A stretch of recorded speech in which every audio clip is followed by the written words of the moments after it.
Hello friends, welcome to our YouTube channel rise up. जैसा कि आप देख रहे हैं, आज कक्षा 10 के विज्ञान का चैप्टर नंबर 4 के इम्पोर्टेंट क्वेश्चन सामने हैं। चैप्टर का नाम है कार्बन एवं उनके कार्बन से प्रयोगिक बनते हैं। तो चैप्टर के अंदर आपने पढ़ चुका होगा। इसके इम्पोर्टेंट क्वेश्चन है जो इस बार आपके एग्जाम में आए। पहला क्वेश्चन है जो मोस्ट इम्पोर्टेंट क्वेश्चन है एग्जाम के पॉइंट ऑफ व्यू से, बहुत इम्पोर्टेंट क्वेश्चन है। एल्केन, एल्कीन और एल्काइड के सामान्य सूत्र क्या होते हैं? एल्केन, एल्कीन और एल्काइड के सामान्य सूत्र, पहला प्रश्न ये बनेगा। तो सामान्य सूत्र याद करके लाना।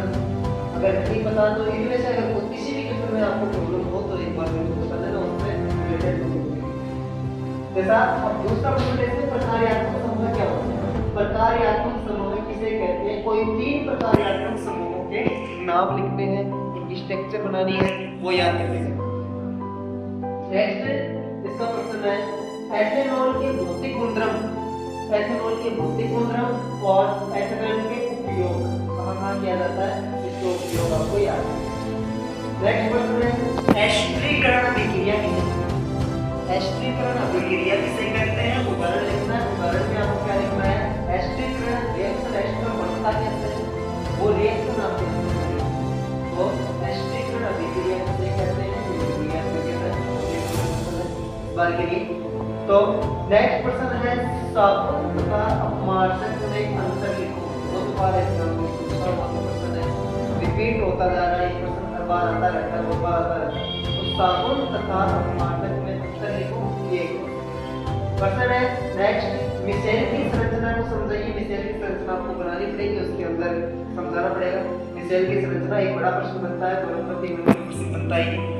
नेक्स्ट प्रश्न है प्रश्न नंबर 7, निम्नलिखित की इलेक्ट्रॉन बिंदु संरचना, ज्यादा भी नहीं तो इनकी इलेक्ट्रॉन बिंदु संरचना तो आप बना के ही जाना, क्योंकि इनमें से कोई एक आपको मिलने वाला है वहां पे एग्जाम में इलेक्ट्रॉन बिंदु संरचना के रूप में। कार्बन डाइऑक्साइड जो पूछा हुआ है 2-3 साल पहले पूछा था, carbon dioxide half yearly exam में पूछा जाता है। CH4 जिसे हम मार्स गैस कहते हैं, डायरेक्ट प्रश्न पूछ लेते हैं। मार्स गैस की इलेक्ट्रॉन बिंदु संरचना बनाइए। O2 ऑक्सीजन की इलेक्ट्रॉन बिंदु संरचना, नाइट्रोजन की इलेक्ट्रॉन बिंदु संरचना और H2 की इलेक्ट्रॉन बिंदु संरचना, इनको तो आप जरूर देखते जाएं।